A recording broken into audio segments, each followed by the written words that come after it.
तर मित्रांनो, लाडक्या बहिणीसाठी सर्वात महत्त्वाची अपडेट आहे. तर हा व्हिडिओ तुम्हाला काळजीपूर्वक बघायचा आहे.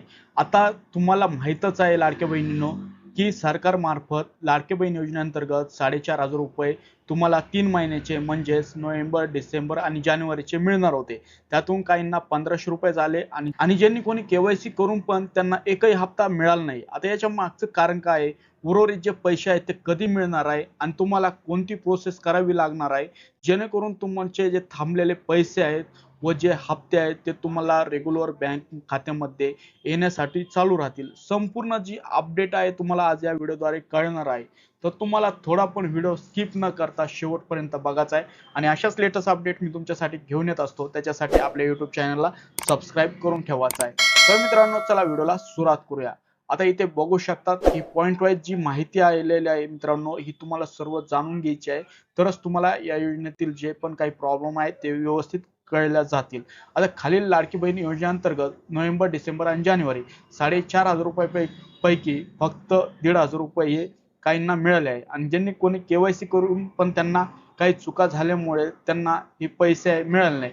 आता 4,500 ऐवजी ₹1,500 का मिळाले? तर आता सरकारकडून टप्प्या वाईज म्हणजेच काही फेज वाईज हे पैसे दिले जात आहे. आता याचे मुख्य कारण काय आहे? तर डेटा पडताळणी आणखी व्हेरिफिकेशन बाकी आहे, ते पूर्णपणे झाले नाही. केवायसी उशिरा केली काही लोकांनी, तर त्यांचं जे केवायसी आहे ती अपडेट झाली नाही, त्यांच्यामुळे पण त्यांचे पैसे रोखले गेलेले आहेत. बँक खात्यामध्ये त्रुटी, जसं की एकाच कुटुंबातून जास्त जे लाभार्थी आहेत ते लाभ घेत आहे, इतर सरकारी योजनेचा लाभ घेत आहे, त्याच्यामुळे ओव्हरलॅपमध्ये पण पैसे तुमचे पडले आहे किंवा अर्ज करताना तुमच्याकडून काही जे चुकीचे पर्याय निवडले गेले आहे. आता आधार बँक लिंक नसणे हे एक पण कारण आहे की त्यांना कोणाला पैसे आले नाही, त्यांचं हे मेन कारण असू शकतं. त्यामुळे काहींना आधी फक्त ₹1,500 हप्ता आहे तो दिला जाणार आहे आणि उर्वरित जे ₹3,000 देण्याचे नियोजन हे पुढे करण्यात येणार आहे.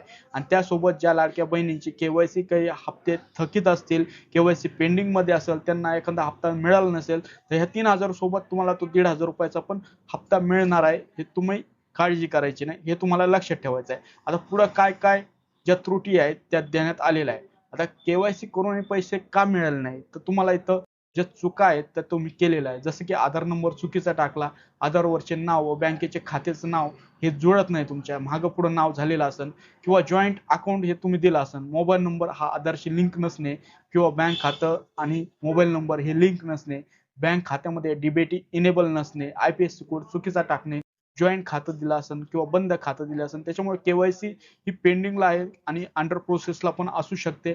त्याच्यामुळे तुम्हाला हे ₹1,500 पण यामध्ये देण्यात आलेले नाही. आता केवायसी केल्यानंतर पैसे कधी मिळतात? आता केवायसी योग्य असल्यास पुढील हप्ता क्लिअरन्स फेरीमध्ये म्हणजेच तो प्रोसेसमध्ये लागतो. त्यानंतर तुमचे जे ₹3,000 थकबाकी म्हणजे ₹4,500 हे तुम्हाला 15 ते 30 दिवसांमध्ये हे रिलीज करणार आहे. आता सर्व लाडक्या बहिणींना एक प्रश्न पडला असेल की आता एवढी सारी माहिती मी सांगितली आहे, पण याचे जे पैसे आहेत थकलेले हे कधी पडणार? तर याची आणखी तारीख डिक्लेअर झालेली नाही, आणखी पडताळणी चालू आहे. जेव्हा पण पडताळणी होईल तुम्हाला तारीख आपल्या व्हिडिओद्वारे कळवल्या जाईल. पैसे मिळवण्यासाठी तुम्हाला काय करायचे आहेत? आता जर तुमचं व्हेरिफिकेशन प्रोसेसमध्ये आहे तर तुम्हाला सर्वात प्रथम काय करायचं आहे? तुमचा अर्ज आहे तो मोबाईल नंबर जो रजिस्टर आहे त्यांनी लॉग इन करायचा आहे, तो अर्ज बघायचा आहे, अप्रूव्ह मध्ये आहे, पेंडिंग मध्ये किंवा रेज झाला. त्याच्यानंतर तुम्हाला एक लक्षात ठेवायचं आहे, तुमच्या बँकेत जाऊन ही खात्री करायची आहे तुमचं डीबीटी ऍक्टिव्ह आहे का, आधार बँकशी लिंक आहे का, खातं चालू आहे का, हे तुम्हाला काही स्टेप सांगणार आहे त्या लक्षात ठेवायच्या आणि त्या करून बघायच्या आहेत. जर तुम्हाला लाडक्या बहीण योजनेचा हप्ता सुरळीत चालू पाहिजे असेल तर. आता आधार दुरुस्तीमध्ये जर गरज पडली तर तुम्हाला हे काही अपडेट करायला लागेल, जसं की नाव, जन्मतारीख, मोबाईल नंबर UID केंद्रावर जाऊन हा अपडेट करायला लागतो. त्याच्यानंतर पुन्हा ई-केवायसी करायला लागते. जेव्हा पण पोर्टल चालू होईल तेव्हा तुम्हाला एकदा ई-केवायसी करून घ्यावं लागते.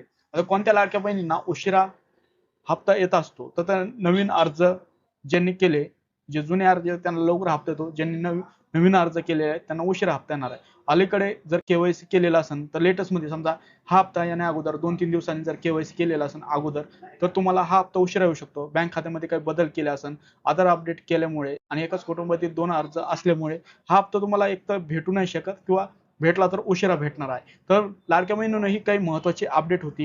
ही प्रोसेस तुम्ही करून बघा, 100% तुमच्या बँक खात्यावरती पैसे येण्यासाठी चालू होतील. ही काही महत्त्वाची अपडेट आजच्या व्हिडिओमध्ये आपण बघितली आहे.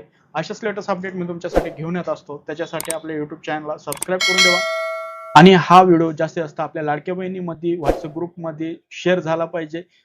त्यांना पण या योजनेचा व ही जी माहिती आहे त्याची जी माहिती मिळून त्यांचे पण जे थकलेले हप्ते आहेत ते परत मिळू शकतात. तर व्हिडिओ बघितल्याबद्दल आपल्या सर्वांचे मनपूर्वक धन्यवाद.